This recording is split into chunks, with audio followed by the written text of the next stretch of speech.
Chapter 6, Dictionaries. This is part 3 on nesting. I'm Professor Benavides. Before we get started, let's take a quick look at the Dictionaries cheat sheet. We'll go ahead and download that. And let's take a quick look. So in part 1, we talked about how to define a dictionary and how to access it or access values in the dictionary. We also talked about adding new key value pairs to a dictionary because the dictionary allows you to connect pieces of related information. We also talked about modifying the values, which is simply kind of like an assignment statement. We also talked about removing values. Then in part 2, we talked about looping through a dictionary. We talked about looping through all key values. We talked about looping through all the keys. Then we talked about looping through all of the values. And this section also talked about using the length function to find out the number of key value pairs in your dictionary.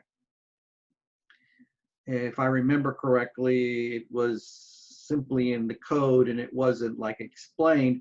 And that's because it was a concept. The length function was introduced back when we talked about lists, okay?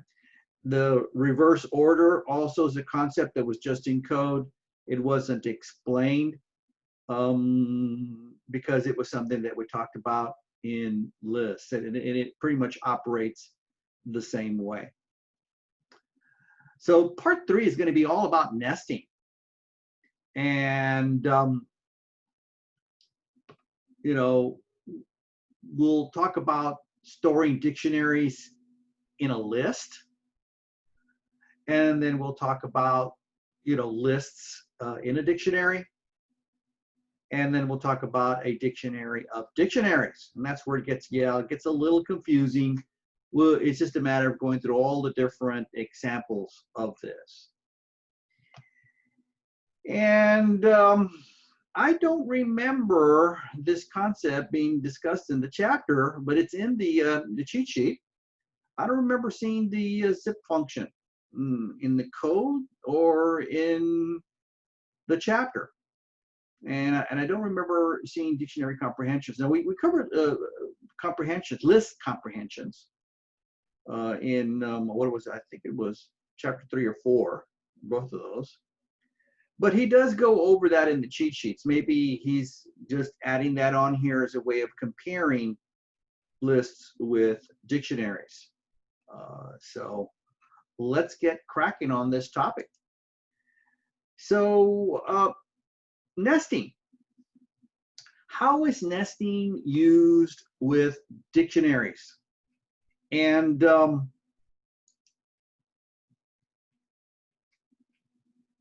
so to answer that, we'll say sometimes you'll want to store multiple dictionaries in a list or a list of items as a value in a dictionary. This is called nesting. Here we see a little example on here. Let me go ahead and run this. And you can nest dictionaries inside a list of items inside a dictionary, or even a dictionary inside another dictionary. So what is this nesting thing? I mean, I wonder, it's probably the same thing I used to use the word, or we have used the word embedded. It's embedded in there. So let's take a look at our first example of a list of dictionaries. So in this example here, this is our first example. So on line 4,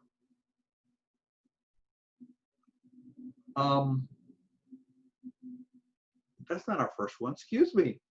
This is our first one here. So let me go ahead and run that. Here it is.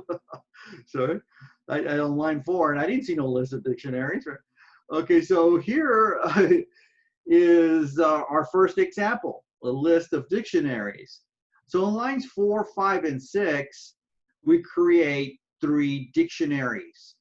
And these are dictionaries for an alien, and the key value pairs include color and points. Of course, these aliens are going to be used in a game, right? And when you shoot them down, you know, they're going to have different kinds of points and they're going to have different colors, right? So you're getting the idea of where this is going to. In fact, this whole idea about aliens, you're going to see that, I think it's chapter 12, 13, and 14, where you actually build the game. But anyway, so there we have it. 3 dictionaries on line 4, 5, and 6. Notice how we have key value pairs. The key value pairs are separated by a comma, and the key points to its value by means of the colon. Okay, so color gets green and points gets 5. So we're going to store the 3 dicts in a list called aliens. All right, so I'm creating a list.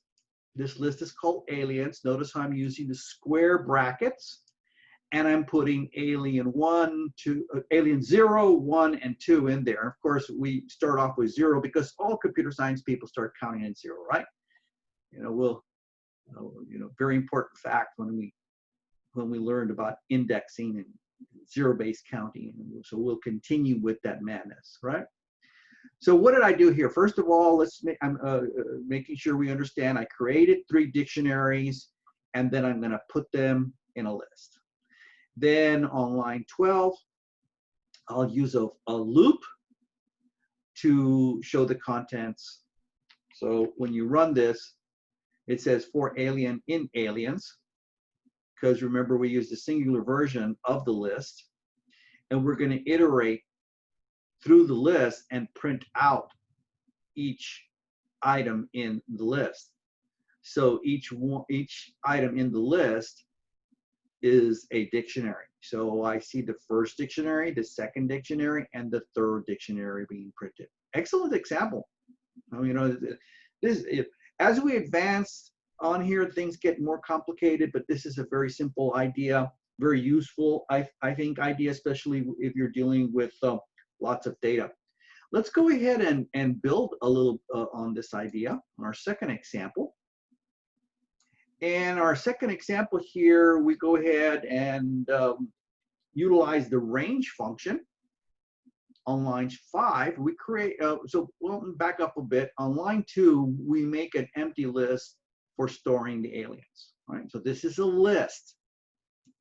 So what I do now is I'm using a for loop to create 30 dictionaries to represent an alien. And I append each new dictionary to the list by means of the append method. Okay? So lists and dictionaries are objects. So when I list the name of the list and I put a period in there, I can use the append method. So the range function, as you remember, goes all the way up to 30, but doesn't include 30.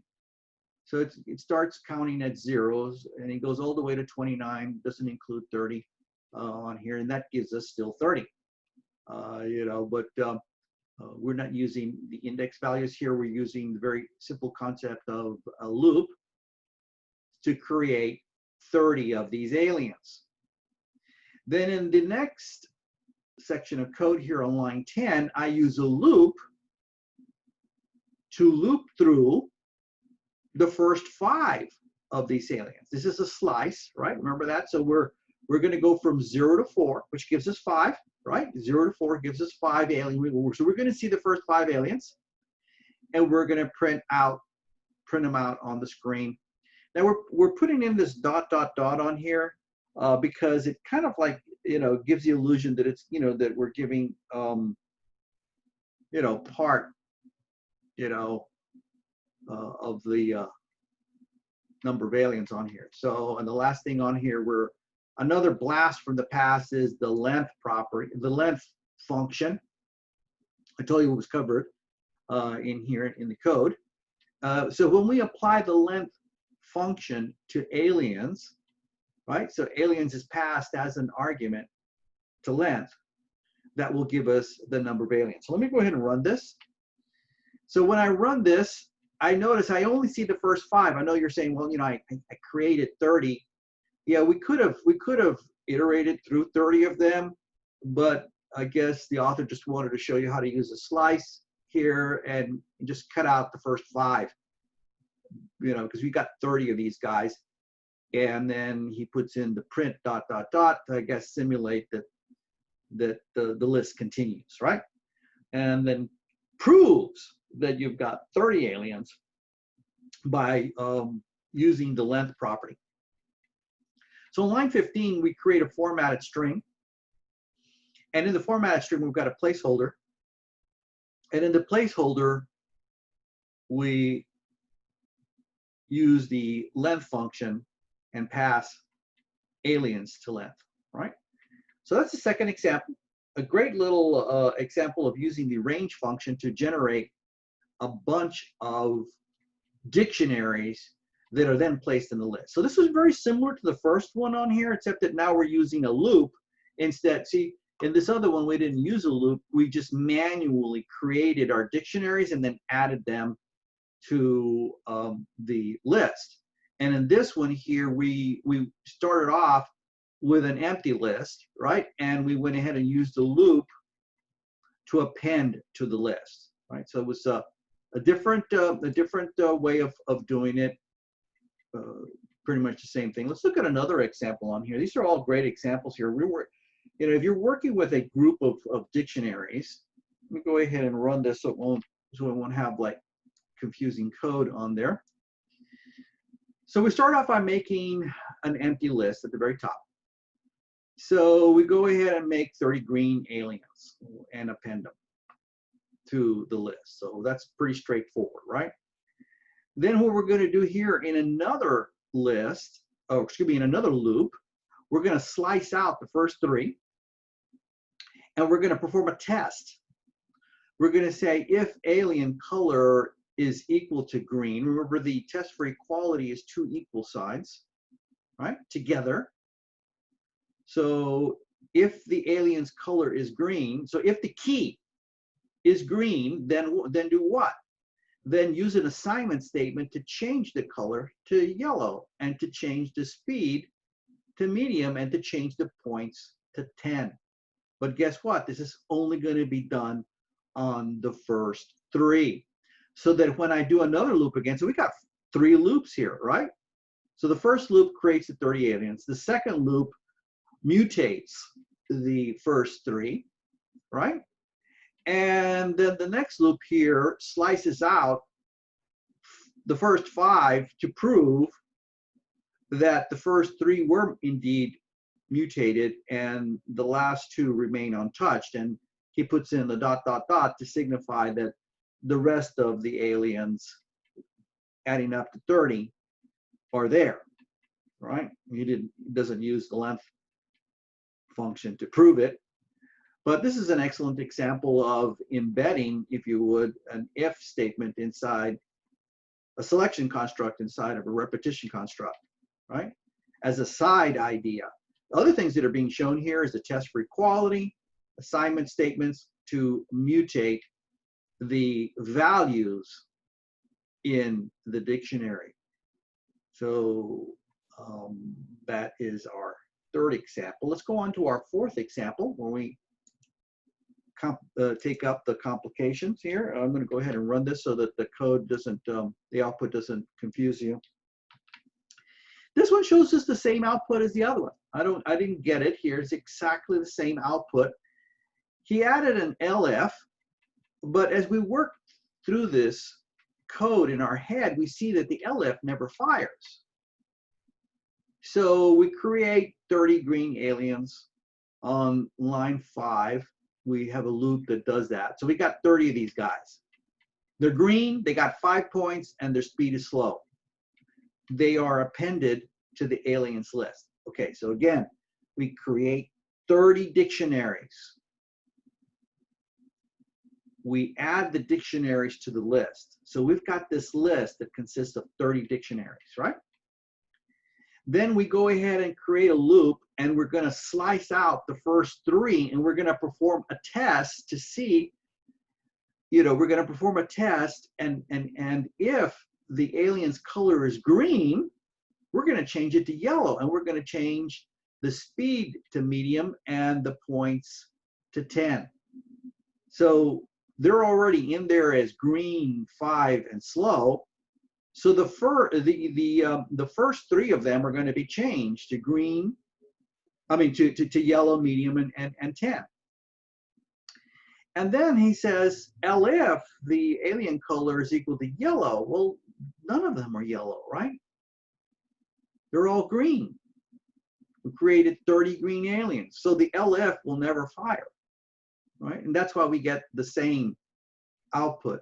So when we finally show everything in the third loop here, when we show the list, the contents, and we slice out the first 5, we see that the first 3 were indeed changed to yellow, 10, medium, and the next 2 were indeed not changed. They remained green, 5, and slow. So I had to go ahead and make that LF fire. So I just went ahead and just created my own little demo, of this. And so let me go ahead and just show you what I ended up doing. So what I ended up doing, I know I said in the comments here, say make 10 green aliens. I guess I should change that to 5, right? Make 5. So what I do is I have one loop to create 5 green aliens, another loop to create 5 yellow aliens. And then I'm going to go through all of them rather than just a slice. Of course, if you leave the beginning empty and put a 10 on there, you go through all of them, right? You go from 0 to 9, not including 10, right? So we're going to go ahead and do what? I'm going to go ahead and test each one of these dudes, and I'm going to find out if they're green. If they're green, they're going to be changed to yellow, medium, 10. And if they're yellow, they're going to be changed to red, fast, 15. Right? And then I print out the list of dictionaries. And I put in the ... but I guess I didn't need to, because there's nothing continuing on here. So I guess I probably should get rid of it or comment it out, because it doesn't, the ... signifies that not all elements in the list were being shown. So let me go ahead and run that. Since I'm really showing everything, it doesn't make logical sense to show the ... So if the first 5 aliens were green, if they were green, I changed them to yellow, medium, 10. So they were. And the next 5 were yellow, 5, and slow. So they were indeed changed to red, fast, and 15. Okay, so this was a way to make sure that I saw the two-way branching construct being used both ways as a test. Okay, so how common is it to store dictionaries in a list? It's common to store a number of dictionaries in a list when each dictionary contains many kinds of information about one object. For example, you might create a dictionary for each user on a website, as we did in user.py on page 100, and store the individual dictionaries in a list called users. All of the dictionaries in the list should have an identical structure, so you can loop through the list and work with each dictionary object in the same way. Okay, very good example here. So we choose the structure depending upon the data that we want to model. So lists and dictionaries provide us with a lot of capabilities for modeling data. You just got to get the data straight in your head. But as you can see here, we added aliens, right? The aliens, they had the similar structure. They had green points and speed. You know, it could be anything. It could be users. Why not employees? Why not students? I mean, if it was an employee, you could have a department salary data hire, right? If it was student, you could have, you know, GPA, degree plan, and what else? Mm, I guess name, first name. The keys that you provide pretty much are determined during the design phase of your you know, solution to the problem that you're confronting, right? So during the design phase is when you come up with the structure and then you code it, right? That's the part that we're not really doing here. We're pretty much just giving you examples of things that have already been solved in code. So we need to take this up a notch as time goes on and learn how to develop our own algorithms. Let's take this coding one more step up. Let's talk about a list in a dictionary. See, before it was a little bit different. You know, let's don't get these things mixed up. We're talking about a list of dictionaries. So hopefully that makes sense. We created a list, and then we created a bunch of dictionaries, and then we added the dictionaries to that list. Okay? Now what we're going to do is we're going to talk about a list in a dictionary. All right, so let's go ahead and talk about pizza. Hopefully we won't get too hungry here, right? So this is our first example. I'm going to go ahead and run it so that the code matches so the output matches the code. So in this example, line 2, I create a dictionary. And in this dictionary, the first key gets thick.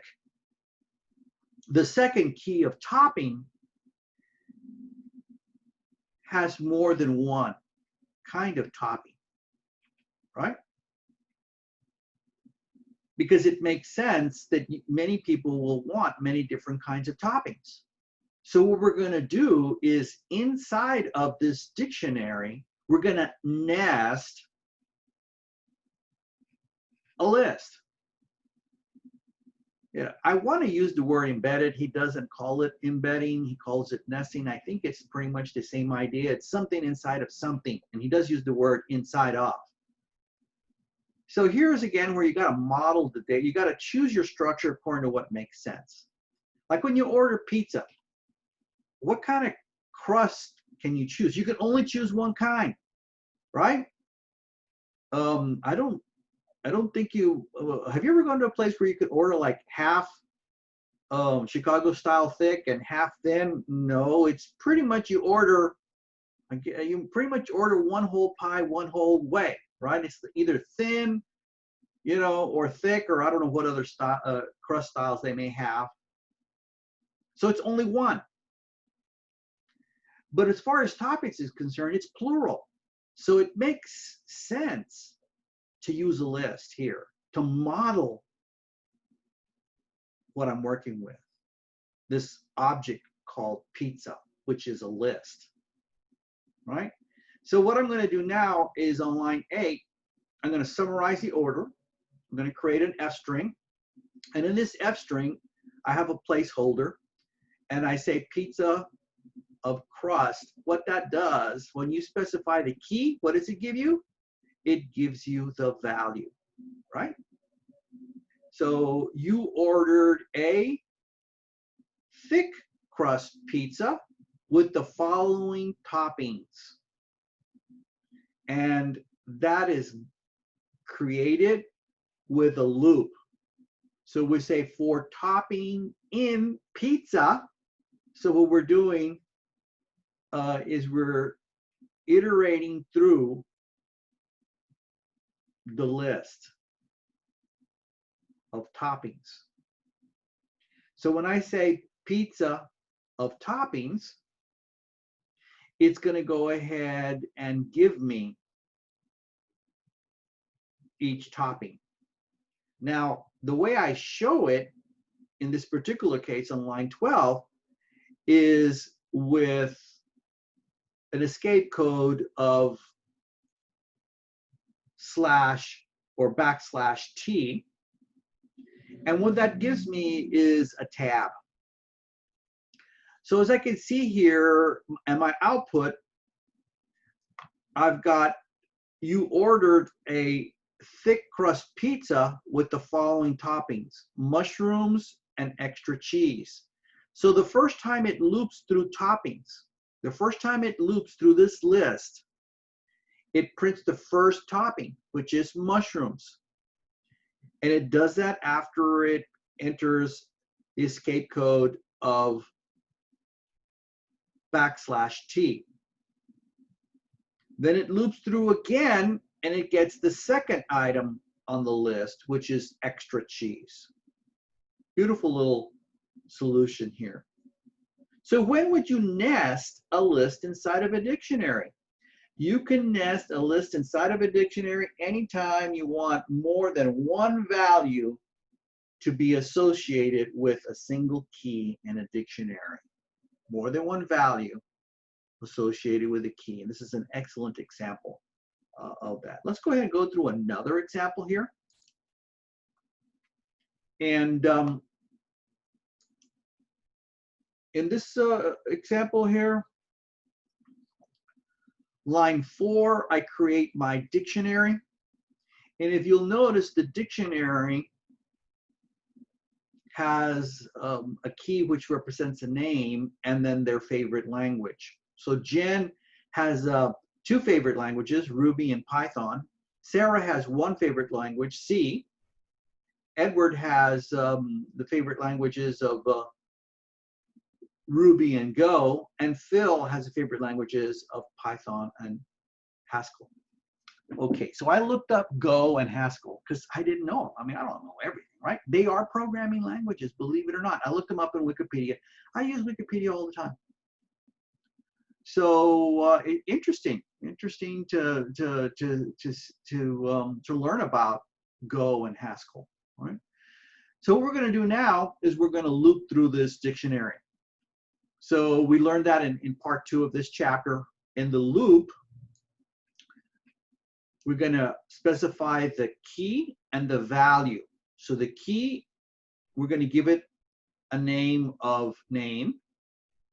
I know we could have put key and K and V here, or key and value, but it's more appropriate to use a descriptive name for these variables that will be used to iterate through the keys and the values.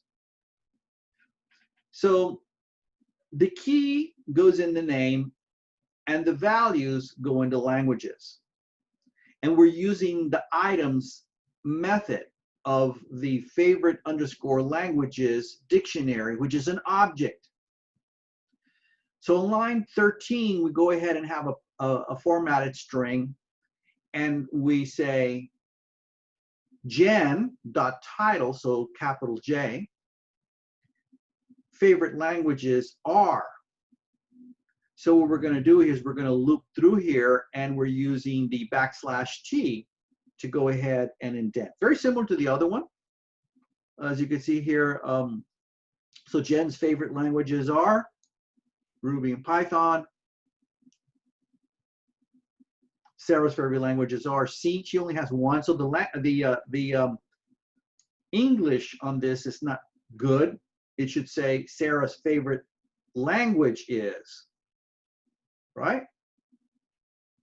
But I hope and he tells you about that in the book, and he tells you more or less how you can fix this, but he doesn't show you the code for how to fix this. So I just couldn't help myself, and let's go ahead and take a quick look at that in our next example.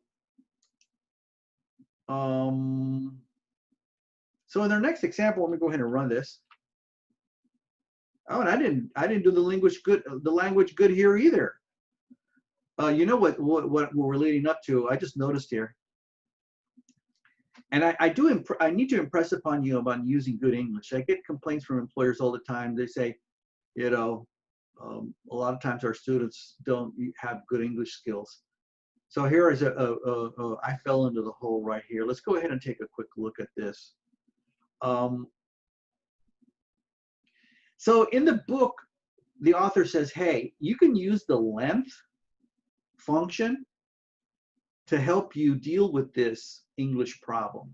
So what we want to do is if the user only has one favorite language, we need to change the statement. Okay? So like say, for example, we say if the length of languages, the dictionary here, is greater than 1, then plural is okay, right? R and S, languages. Else what?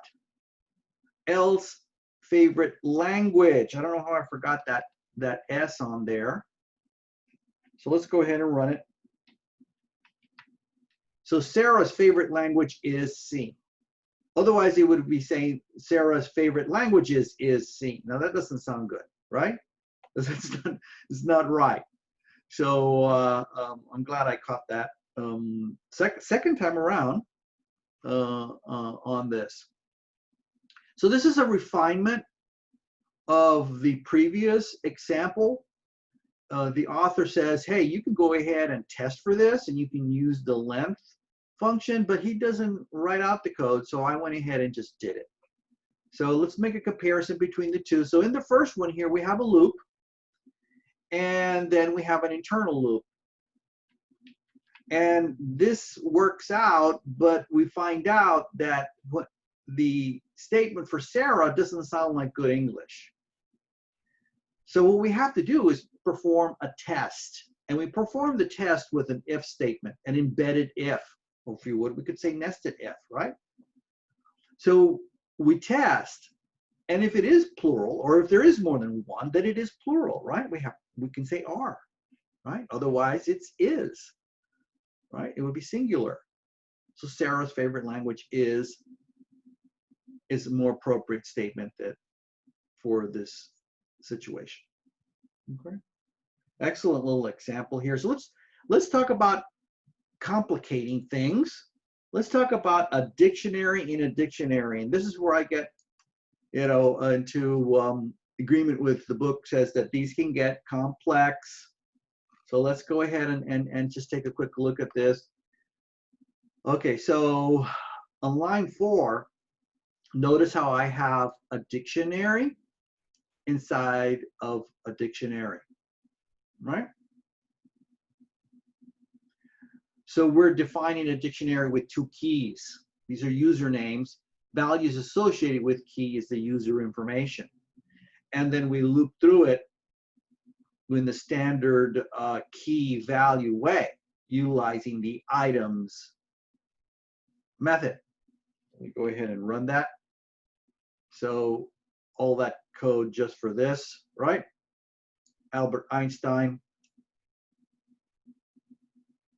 who was at Princeton, right? And then Marie Curie, who was in Paris. Scientists, right? Scientists. So that should work out. That's an example. And we're going to go ahead and see every single one of these examples in the do-it-yourself or the try-it-yourself. But let's go ahead and finish talking about this. You can nest a dictionary inside another dictionary, but your code can get complicated quickly when you do so. Notice that the structure of each user's dictionary is identical. Although not required by Python, this structure makes nesting dictionaries easier to work with. If each user's dictionary had different keys, the code inside the for loop would be more complicated.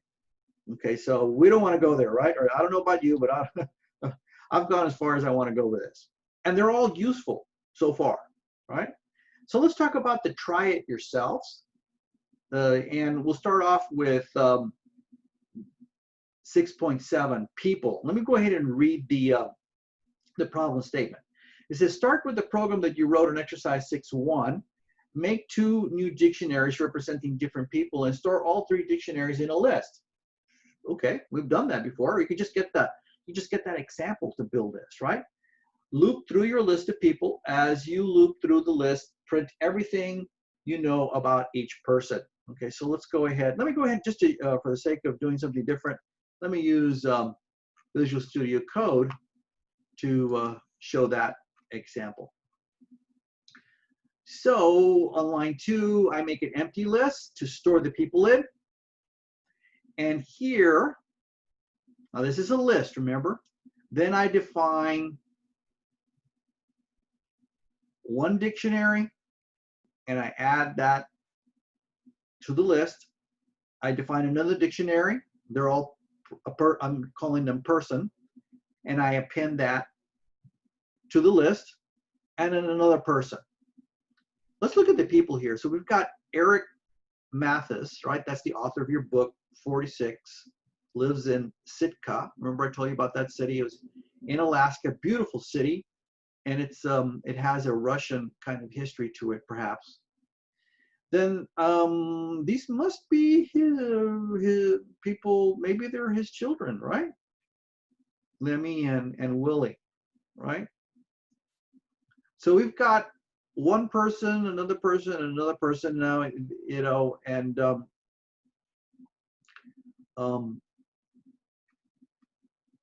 they're each one of these dictionaries are then appended to the list by simply saying people dot append person. So you've got to get your data straight in your head. You've got to be well organized in your head and structure, have a good understanding of data structures in order to go ahead and provide a solution or to model this problem statement on here, which is, you know, making dictionaries to represent different people and store all 3 dictionaries in a list called people. And then we're going to loop through the list of people and print everything we know in it. So in this list, we say for person in people. Notice how this is singular, you know, or person in people, and we're going to be looping through the list, right?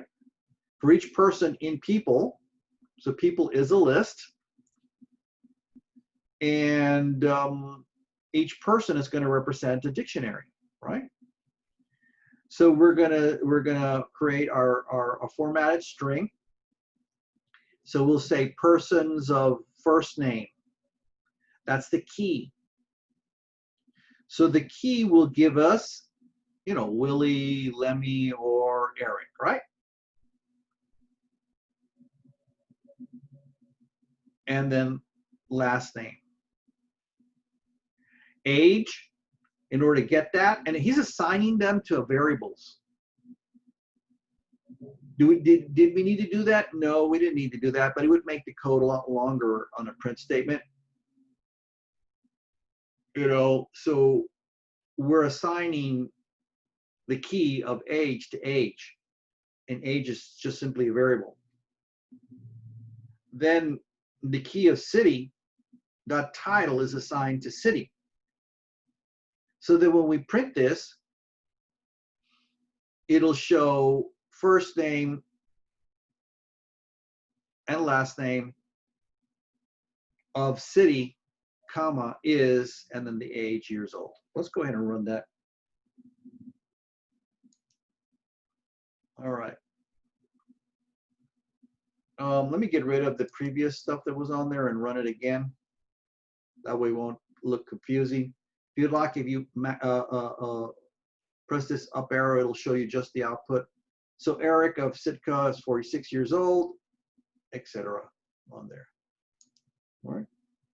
Closing the output window. Excellent little example. That's 6.7. Let's go ahead and look at 6.8, and it's about pets.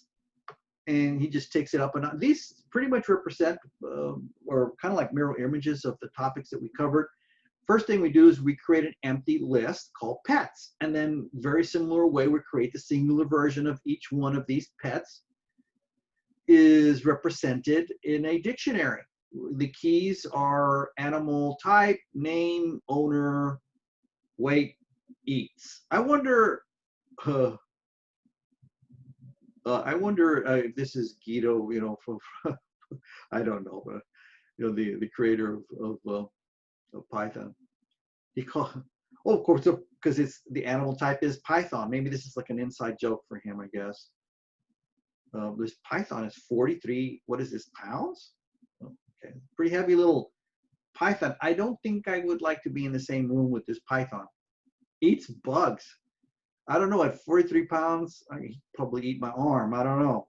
But anyway, so we create a pet with this a dictionary, a pet represented by a dictionary, which has the following key value pairs: animal type, name, owner, weight, eats.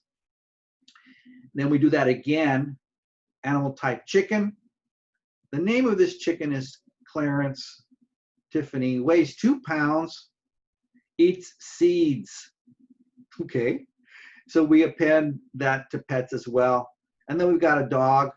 His name is Peso. I don't know why. Eric owns him. 37 pounds, eats shoes. Well, I guess he just likes to chew on them, I guess. I guess it's another inside joke. So we've got 3 dictionaries that are added to this list, right? So then all we're going to do now is we're going to loop through the list. So we'll say for pet in pets. Print out, here's what I know about, and then it's going to, since it's a loop, it's going to get the first key value of the dictionary. And then we're going to have an embedded, this is not an embedded or nested loop. And in this second loop, notice how the structure of it differs from the first one. The first one didn't have a key value or a comma because it was dealing with a list. The second loop has a key value, and yes, we probably should have used more descriptive names, but I think the author used key and value here on purpose for educational purposes so that we know that we're looping through the key and the value. So let me go ahead and run that. But so basically, it's going to go ahead and get the key of name, right?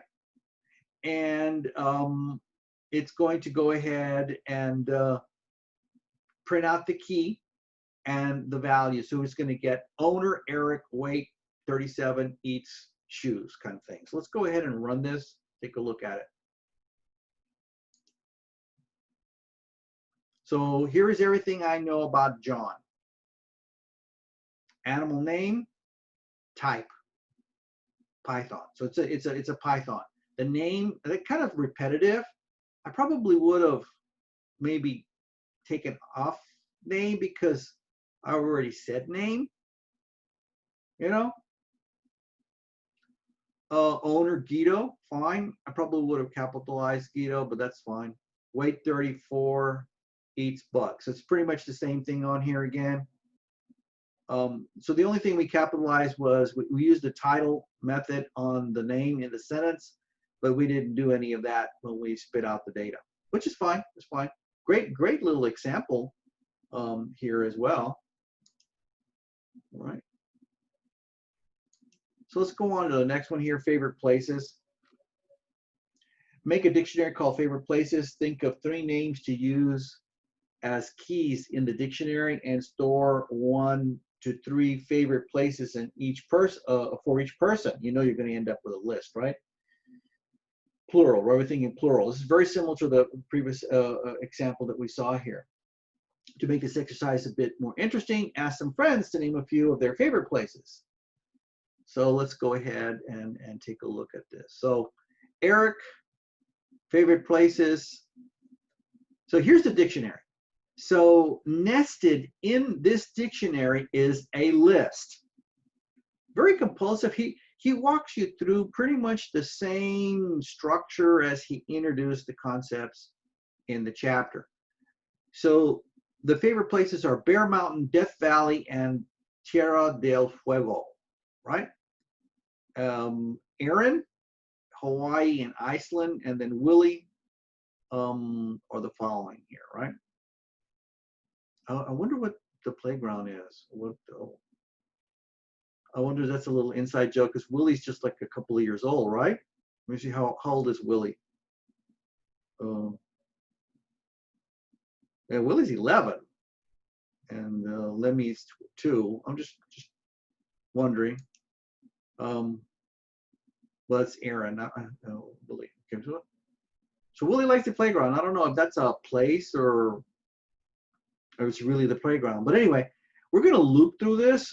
So since we're looping through the dictionary, we're going to need to go ahead and have a key and a value in the loop.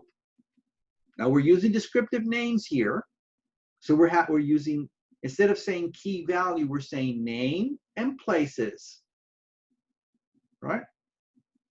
And we're going to be looping through utilizing the items method. So we're going to say, for example, Eric likes the following places.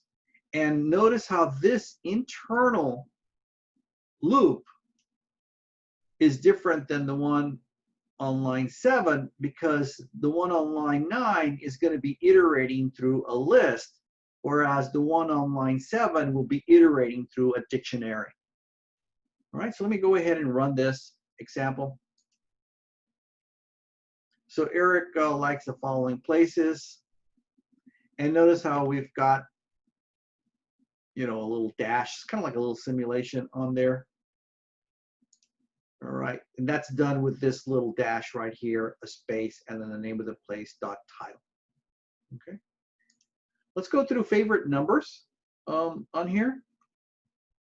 And favorite numbers, modify your program from 6.2 so each person can have more than one favorite number. Then print each person's name along their favorite numbers. Another example of a dictionary in which you have a list embedded in a dictionary. And I bet you the next example is going to be a dictionary in a dictionary. You get that? Okay. So I'm waiting for it. So we have the dictionary defined on line 1, and then we're going to loop through the dictionary, and the outer loop uses the format to iterate through the dictionary, and the inner loop has the format necessary to iterate through the list. Let me go ahead and run this, and there we have it. I like to kill the terminal so that it doesn't have the previous background on there. So here's the list of our the more complicated one on here, which is cities. And make a dictionary called cities. Use the names of 3 cities as keys in your dictionary. Create a dictionary of information about each of the cities and include the country that the city is in, its approximate population. One fact about that city, the keys of each city's dictionary should be something like country, population. In fact, print the name of each city and all the information you have stored about it. Okay, excellent example on here. So we've got a dictionary called cities. We've got a key called, and we have the name of the city, Santiago, Taquina. How would you pronounce that? Taquinita. That's, I looked at, you know, when I looked this up, it's in Alaska. It sounds like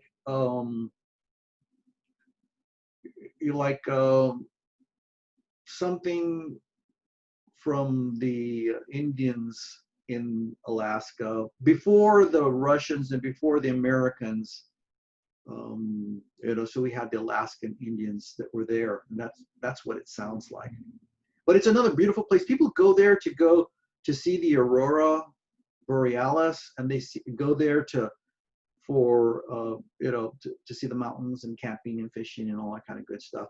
It's a really small place. Can you imagine? It's only 876 people. It actually has an inn. You should look at it. It's a beautiful little place on here.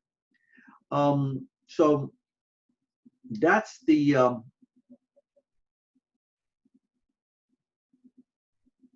dictionary in a dictionary. The internal dictionary is here nested inside of another dictionary, right? So this is the internal dictionary, the outer dictionary. So the outer dictionary has a key, and then the value would be information about that particular city. And we loop through it with an appropriate loop that accesses the key and the value for that key, which would be represented in another dictionary. So we will go ahead and then access each key in the internal dictionary by specifying country, population, and nearby mountains. That would end up giving me the value for that particular key. So when I say city underscore information of country, that would give me the United States, because this is the key. And when I ask for the key, it gives me the value. Let's go ahead and run this. And this is our last example on here. We'll summarize this. And excellent example. The next example here, example 6.12, it just asks you to go ahead and make a modification to or enhance the previous one. So let's summarize this chapter. What did we learn in this chapter? We learned how to define a dictionary, how to work with the information stored in a dictionary, and how to access and modify individual elements in a dictionary. We also learned how to loop through all the information in a dictionary. That was part 2. How to loop through a dictionary's key value pairs, its keys and its values, and how to nest multiple dictionaries in a list. That was this last part. How to nest lists in a dictionary, and how to nest a dictionary inside of a dictionary. What are we going to learn in the next chapter? In the next chapter, we're going to learn about loops and how to accept input from people who are using your programs. So this will be an exciting chapter, chapter 7, because you'll learn how to make all of your programs interactive. They'll be able to respond to user input. So excellent little demos. I invite you to go ahead and spend a little time looking over these examples. They're excellent examples on here. The one you pick, the structure you pick, as I had mentioned, depends upon the problem statement that you are dealing with. So you really need to spend a little bit more time, with your problem statement so that you can understand it better.